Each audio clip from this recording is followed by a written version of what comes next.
Hi guys, welcome to our channel Mahir Shaik. నేను మీ స్మియా. ముందుగా మన ఛానల్ని సబ్స్క్రైబ్ చేసుకోండి, పక్కనే బెల్ ఐకాన్ కూడా ఉంటుందని యాక్టివేట్ చేసి పెట్టుకోండి. ఈరోజు మన రెసిపీ వచ్చేసరికి బగారా రైస్ అనమాట. చాలా సింపుల్ మెథడ్లో చాలా ఈజీగా బ్యాచిలర్స్, సిస్టర్స్, నర్సులు అందరూ చిన్న పిల్లల దగ్గర నుంచి పెద్ద పిల్లల దాకా ఎవరైనా చేయొచ్చు అనమాట. చాలా ఈజియెస్ట్ రెసిపీ. చూడండి, ఇంకా ప్రాసెస్లోకి అయితే వెళ్ళిపోదాం. మరి అస్సలు ఆలస్యం చేసే పనే లేదు. ముందు రైస్ అయితే చూపిస్తున్నాను ఎలా వచ్చింది అనేదాన్ని. ఎందుకంటే first impression is the best impression అంటారు కదా, మీకు కూడా అనిపించాలి కదా పర్లేదు చేసుకొని తినొచ్చు అని. ఇప్పుడు మనము ఎందులో అయితే రైస్ కుక్ చేయాలనుకుంటున్నామో అందులో పోపుకి సరిపడా ఆయిల్ అయితే యాడ్ చేసుకుంటున్నాను. డైలీ పోపుకి ఎంతైతే సరిపోతుందో దానికి ఎక్స్ట్రా 1 స్పూన్ అయితే యాడ్ చేసుకోవాలి. ఇప్పుడు అందులోనే కొంచెం ఒక 1 టేబుల్ స్పూన్ వరకు నేను కూడా యాడ్ చేసుకొని కరగబెట్టేసుకోవాలి. సింపుల్ మెథడ్లో కాబట్టి సింపుల్ మసాలాలు అయితే యాడ్ చేసుకుందాం. జీడిపప్పు ఉంటే యాడ్ చేసుకొని, లేకపోతే స్కిప్ చేసేయండి. షాజీరా 1 టేబుల్ స్పూను, 4 నుంచి 6 వరకు లవంగాలు, 2 యాలకులు, చెక్క, ఇవి ఉంటే సరిపోతుంది మినిమం బగారా రైస్కి.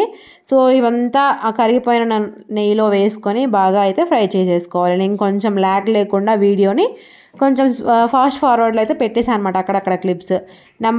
స్టెప్ 1 అనమాట ఇది. మనం చేయాల్సిన బగారా రైస్ పర్ఫెక్ట్గా కుదరాలి అంటే మనం 1 గంట ముందే రైస్ని నానబెట్టేసుకొని గంట అయిన తర్వాత నీళ్ళని వంచుకొని పక్కన పెట్టేసుకోవాలి. ఎందుకంటే ఆ రైస్ అనేది కొంచెం గాలిబారాలన్నమాట. నెక్స్ట్ ఇప్పుడు మనము పోపు అయితే ఫ్రై అయిపోయింది కదా, మనం వేసిన మసాలా దినుసులన్నీ ఫ్రై అయిపోయాయి. ఇప్పుడు మనము ఇందులో 2 పచ్చిమిరపకాయలని నిలువుగా కట్ చేసి అయితే పెట్టుకున్నాను. వాటిని అయితే వేసేసి 30 సెకండ్స్ అలా తిప్పుకున్నాను. తర్వాత పెద్ద సైజు ఆనియన్ అయితే 1, చిన్న సైజు ఆనియన్స్ అయితే 2 నుంచి 3 వరకు వేసుకోండి. ఇలా మరీ అంత సన్నగా కట్ చేసుకోవాల్సిన పని లేదు, మీడియం సైజులో కట్ చేసుకుంటే సరిపోతుంది. ఇలా కట్ చేసుకున్న ఆనియన్స్ని తీసుకొని వెళ్ళి పోపులో అయితే వేసేసుకోవాలి. బగారాలో అయితే వేసుకుంటున్నాము. ఇలా వేసుకొని కంటిన్యూస్లీ తిప్పుకుంటూనే ఫ్రై చేసుకోవాలి.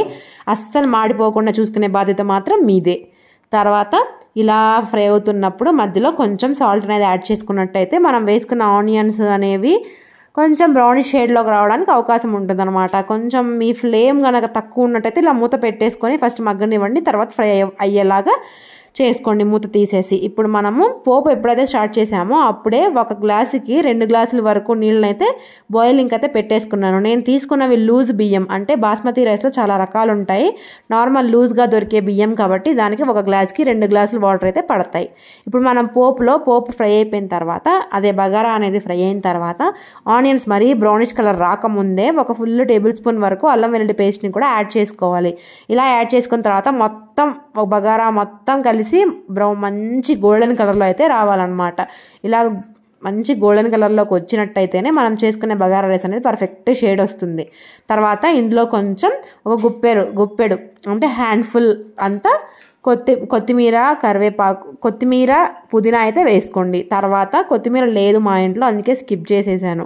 మీ దగ్గర ఉంటే ఖచ్చితంగా వేసుకోండి. ఇప్పుడు అందులోనే 1 టొమాటోని కూడా కట్ చేసి, మరీ సన్నగా కట్ చేయొద్దు, మరీ లావుగా కట్ చేయొద్దు.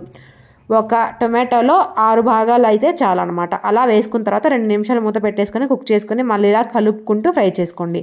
ఇప్పుడు ఇందులో ఫుల్ 1.5 టేబుల్ స్పూన్ వరకు కొబ్బరి పౌడరు, 1 టేబుల్ స్పూన్ వరకు ధనియా పౌడర్ అయితే యాడ్ చేసుకుంటున్నాను. సో చూడండి, ఇలా యాడ్ చేసుకున్న తర్వాత ఇప్పుడే ఇందులోనే రుచికి సరిపడా కల్లుప్పునైతే యాడ్ చేసుకుంటున్నాను. ఇలా మొత్తాన్ని కలిపేసి 1 నిమిషం వరకు కలుపుకుంటూ ఫ్రై అయితే చేసేసుకోవాలి. ఇప్పుడు మనం రైస్ని ముందుగానే మనము నీళ్లు వాల్చేసి పెట్టుకున్నాం కాబట్టి కొంచెం గాలివారాయి కాబట్టి ఇప్పుడు ఈ రైస్ని తీసుకొచ్చి ఈ బగారాలో వేసేయడమే.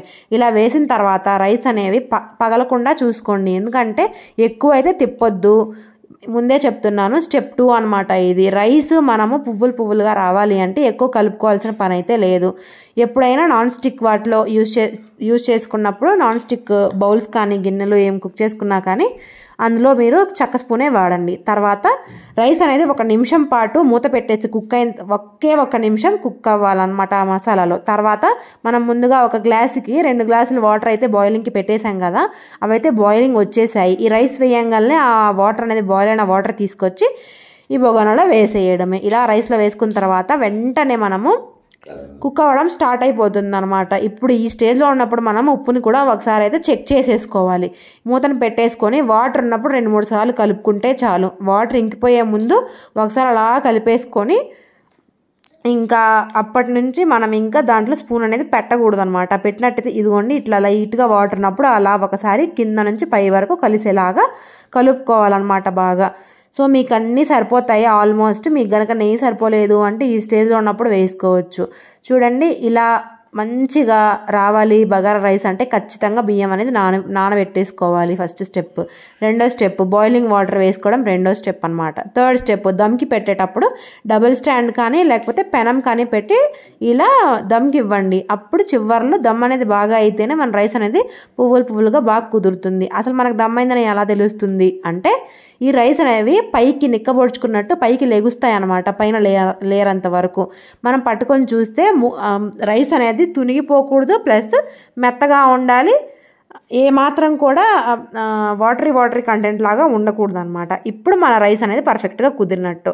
సో లాస్ట్లో అయితే చూపిస్తున్నాను. బగారా రైస్ అయితే చేయడం అయిపోయింది. 3 స్టెప్స్ నేను చెప్పిన మెయిన్గా 3 స్టెప్స్ కనుక యూస్ చేసుకున్నట్టయితే ఖచ్చితంగా బగారా రైస్ అనేది పర్ఫెక్ట్గా కుదురుతుంది. ఈ బగారా రైస్లోకి మనం ఖచ్చితంగా చికెన్ కర్రీ కావాలి కదా, చికెన్ కానీ మటన్ కానీ ఏదైనా సరే ముక్క లేకపోతే ముద్ద అనేది దిగదనమాట ఈ బగారా రైస్లోకి. సో పర్ఫెక్ట్గా చేసుకోవాలి అంటే 3 స్టెప్స్ని యూజ్ చేసుకొని ఖచ్చితంగా ట్రై చేసి చూడండి. నేనైతే దీన్ని చికెన్ కర్రీతో సర్వ్ చేసేసుకున్నాను. మీకు ఈ చికెన్ కర్రీ కావాలి అంటే డిస్క్రిప్షన్లో లింక్ ఇస్తాను, కామెంట్ చేసేయండి. ఎవరైతే కామెంట్ చేస్తారో వాళ్ళకే నేను లింక్ అనేది ప్రొవైడ్ చేస్తాను. సో చూసేసారు కదా సింపుల్ ఈజీ మెథడ్లో బగారా రైస్ రెసిపీని. Thank you so much for watching guys. Don't forget to subscribe. Thank you.